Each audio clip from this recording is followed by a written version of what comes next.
Alhamdulillahi Rabbil Alameen Wassalatu wassalamu ala Sayyidil Mursaleen Wa Khataman Nabiyyin Wa ala alihi tayyibin wa ashabihi tahirin Wal mu'minina wal muslimina kullihim ajma'in amma ba'd فقد قال الله سبحانه وتعالى في كلامه الكريم والفرقان الحميد بعد أعوذ بالله من الشيطان الرجيم بفضل بسم الله الرحمن الرحيم وعاشروهن بالمعروف صدق الله العظيم وقال رسول الله صلى الله عليه وسلم ثلاثة حق على الله عز وجل صدق رسول الله صلى الله عليه وسلم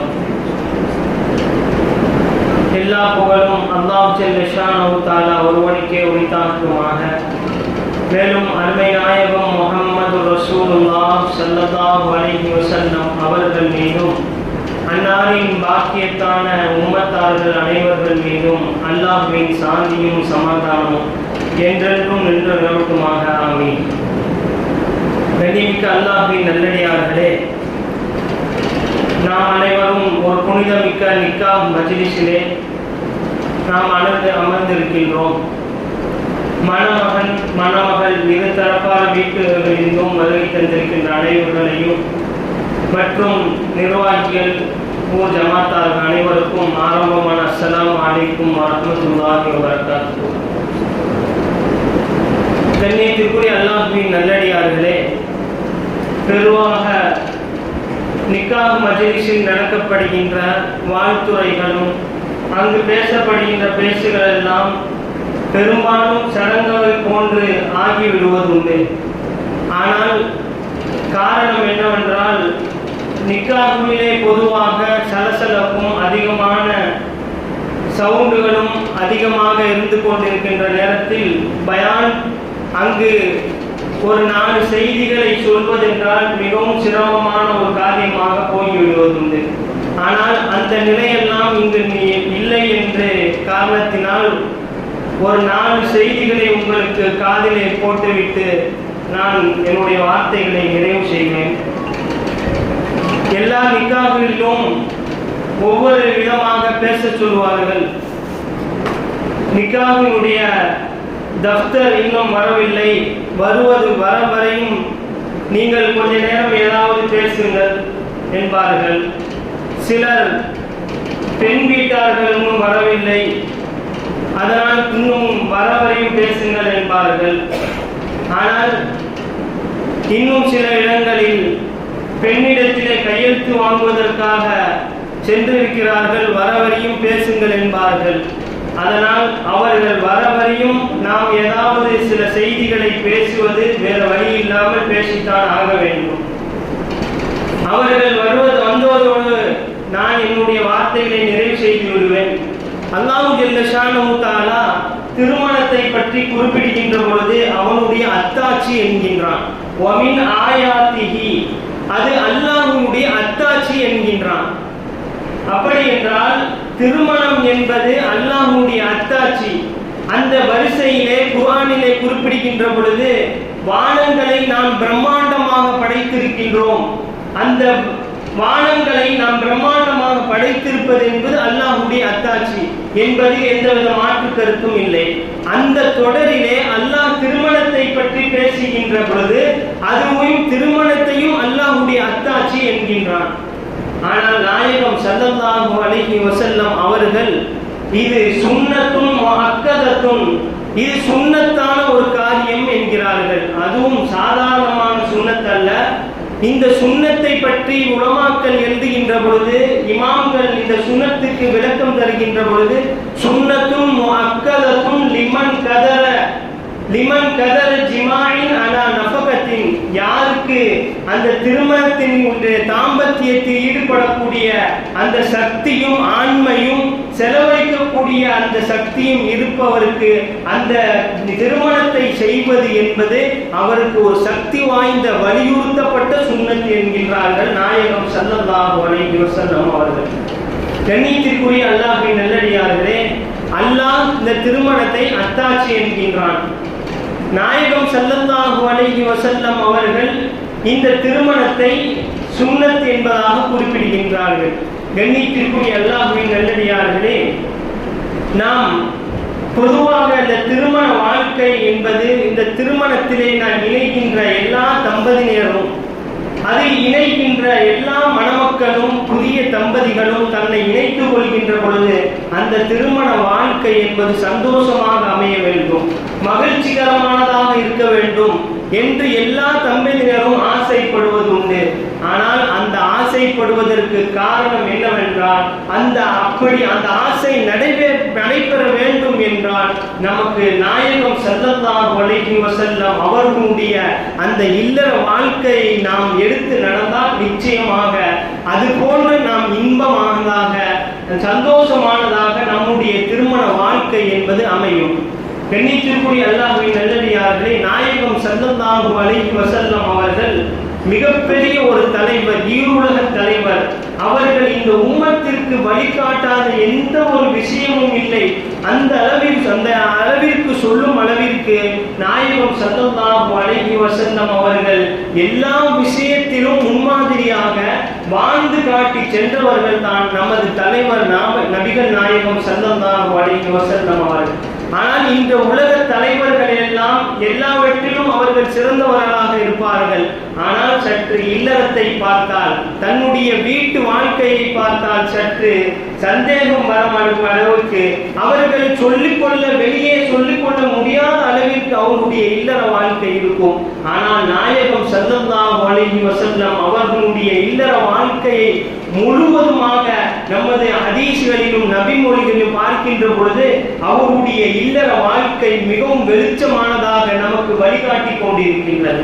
கண்ணியத்திற்குரிய அல்லாஹ்வின் நல்லடியார்களே, இந்த திருமண வாழ்க்கையை நாம் பொதுவாக இந்த திருமண வாழ்க்கையில் இணைகின்ற பொழுது நமக்கு இந்த காலத்திலெல்லாம் நாம் விட்டு கொடுத்து வாழ்வதன் மூலமாகத்தான் இந்த திருமண வாழ்விலை சந்தோஷமாக அமையும்.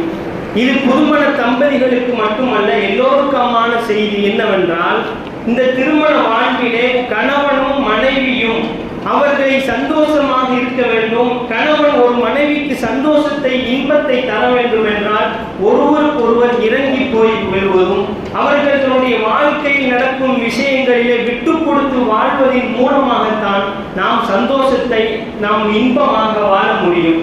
நாம் அவர்களுக்கு, ஒரு கணவன் மனைவிக்கு என்னவெல்லாம் நாம் இன்பத்தை தந்து அவர்களுக்கு நாம் காஞ்சிபுர பட்டை கொடுத்து இன்பத்தை தரலாம், நகை நட்டை எல்லாம் கொடுத்து இன்பத்தை தரலாம், பணம் துட்டை கூட கொடுத்து இன்பத்தை தரலாம். ஆனால் அதை விட மேலாக நாம் விட்டு கொடுத்து அவர்களுக்கு வாழ்வதன் மூலமாகத்தான் நாம் நம்முடைய மனைவிக்கு நாம் சந்தோஷத்தையும் இன்பத்தையும் கொடுக்க முடியும். காரணம், குர்ஆன் கூறுகின்றது, வஆஷிருஹுன்ன பில் மஅரூஃப், நீங்கள் உங்களுடைய மனைவிகளிடத்தில் நல்லவையாக நல்ல முறையிலே நடந்து கொள்ளுங்கள். எப்படி என்றால், ஃபைன் கரித்துமூஹுன்ன வஅஸா அன் தக்ரஹு ஷைஅன், உங்களுக்கு ஒரு விஷயம் பிடித்திருக்கும், சில விஷயம் உங்களுக்கு வெறுப்பை தரக்கூடியதாக இருக்கும். அந்த வெறுப்பு தரக்கூடிய அந்த செயலை, அந்த விஷயத்தை விட்டுவிட்டு உங்களுக்கு எது பிடித்தமானதாக இருக்கோ அதை கொண்டு நீங்கள் பொருந்திக் கொள்ளுங்கள். அப்படி பொருந்தி கொண்டு விட்டு கொடுத்து நாம் வாழ்ந்தால் நம்முடைய வாழ்க்கை நிச்சயமாக சந்தோஷமானதாக, நாயகத்தினுடைய நற்சான்றிதழை பெற்ற அந்த வாழ்க்கையை நாம் வாழ முடியும். கண்ணியத்திற்குரிய அல்லாஹ்வின் நல்லடியார்களே, நாயகம் ஸல்லல்லாஹு அலைஹி வஸல்லம் அவர்களுடைய வாழ்க்கையை நாம் பார்த்தால் தன்னுடைய மனைவிகளிடத்தில் எந்த அளவிற்கு விட்டு கொடுத்து வாழ்ந்திருக்கின்றார்கள். ஆயிஷா ரலியல்லாஹு அன்ஹா அவர்களிடத்திலே அவர்கள் ஓட்டம் பந்தயம் விளையாடுவார்கள். அதிலே ஒரு தடவை ஆயிஷா ரலியல்லாஹு அன்ஹா அவர்கள் வெற்றி பெறவில்லை என்றால் அடுத்த முறை நாயகம் ஸல்லல்லாஹு அலைஹி வஸல்லம் அவர்கள் வெற்றி பெற வேண்டும் என்பதற்காக விட்டு கொடுத்து விடுவார்கள், தோற்றதை போன்று நடித்துக் கொள்வார்கள். அவர்கள் நபிகள் நாயகம் ஸல்லல்லாஹு அலைஹி வஸல்லம் அவர்கள் உலகத்திலே தோற்று போகக்கூடிய எந்த விஷயத்திலும் அவர்கள் தோற்று போக முடியாது. எல்லா விதமான சக்திகளையும் அல்லாஹ் அவர்களுக்கு தந்திருக்கின்றான். அவர்கள் ஒரு இரவிலே கொஞ்ச நேரம் அவர்கள் இரவிலே இங்கிருந்து மதீனாவிலிருந்து வானத்தையும் தாண்டி அரிசை சென்று அல்லாஹ்விடத்திலே அவர்கள் அல்லாஹ்வை பார்ப்பதற்காக மியராஜ் இரவிலே சென்றார்கள். சில மணி துளிகளில் அவர்கள் அல்லாஹ்வை சென்று பார்க்கக்கூடிய அளவிற்கு சக்தி பெற்றவர்கள். அவர்கள் எல்லாவற்றையும் மேல 23 ஆண்டுகள் அவ்வகையினுடைய கணத்தை, அந்த கணத்தை யாராலும் சுமக்க முடியாத அந்த கணத்தை அவர்கள் தன்னுடைய 23 ஆண்டுகள் சுமந்து வந்தார்கள். அதை விட மேல எல்லா நபிமார்களையும் விட அதிகம் துன்பம் பெறக்கூடியவர்களாக நான் இருக்கின்றேன், அதிகம் துன்பம் தரப்பட்டேன் என்பதாக நாம் நபிகள் நாயகம் ஸல்லல்லாஹு அலைஹி வஸல்லம் அவர்கள் சொல்வதை கேட்கிறோம் என்றால் அவர்கள் எந்த அளவிற்கு சக்தி பெற்றிருப்பார்கள். அப்படி சக்தி பெற்ற அந்த அளவிற்கு ஆற்றல் கொண்ட நபிகள் நாயகம் ஸல்லல்லாஹு அலைஹி வஸல்லம் அவர்கள் மனைவி இடத்திலே தோற்று போயிருக்கிறார்கள் என்றால் அவர்கள் தன்னுடைய வாழ்க்கை எந்த அளவிற்கு விட்டு கொடுத்து வாழ்ந்திருக்கிறார்கள் என்பதை நாம் பார்க்க வேண்டும், சிந்தித்து பார்க்க வேண்டும். கண்ணியத்திற்குரிய அல்லாஹ்வின் நல்லடியார்களே, நாயகம் ஸல்லல்லாஹு அலைஹி வஸல்லம் ஒரு நபி மொழியிலே இப்படி கொள்கின்றார்கள், ஸலாஸத்துன் ஹக்குன் அலல்லாஹி அஸ்ஸ வ ஜல்ல யுரீதுல் வன்னாகியுல்லதி யுரீதுல் அஃபாஃப. 3 விஷயம் அல்லாஹ்விற்கு உதவி செய்வது அல்லாஹ்விற்கு கட்டாயமாகிவிட்டது, அல்லாஹ்விற்கு கடமையாகிவிட்டது. 3 விஷயங்கள். அல்லாஹ்விற்கு மனிதர்களுக்கு உதவி செய்ய வேண்டும் என்ற எந்த விதமான கட்டாயமும் இல்லை. அவன் கட்டாயத்திற்கு எந்த ஒரு கட்டளைக்கும் உட்பட்டவன் அல்ல. அல்லாஹ்விற்கு கடமையாக்கிவிட்டது அதில் உதவி செய்வதற்கு. அதில் ஒன்று வன்னாகியுல்லதி யுரீதுல் அஃபாஃப. யார் திருமணம் முடிக்கின்ற பொழுது தன்னுடைய பத்தினித்தனத்தை அவர்கள் நாடி அந்த திருமணத்தை தாம் தவறிலே விழுந்து விடுவோம், நாம் தவறுகள் செய்யக்கூடாது, நாம் அந்த தவறான காரியங்களின் பக்கம் சென்று விடக்கூடாது என்பதற்காக திருமணம் முடிக்கின்றாரோ அவருக்கு அல்லாஹ்வுடைய உதவி கடமையாகிவிட்டது என்பதாக நாயகம் ஸல்லல்லாஹு அலைஹி வஸல்லம் அவர்கள் கூறியதை நாம் பார்க்கின்றோம். கண்ணியத்திற்குரிய அல்லாஹ்வின் நல்லடியார்களே, இந்த திருமணம் உறவு என்பது, திருமண பந்தம் என்பது மிகவும் மகத்தானது. எப்படி என்றால் அல்லாஹ் ஜல்ல ஷானஹு தஆலா ஆதம் அலைஹிஸ்ஸலாம் அவர்களை படைத்தான்.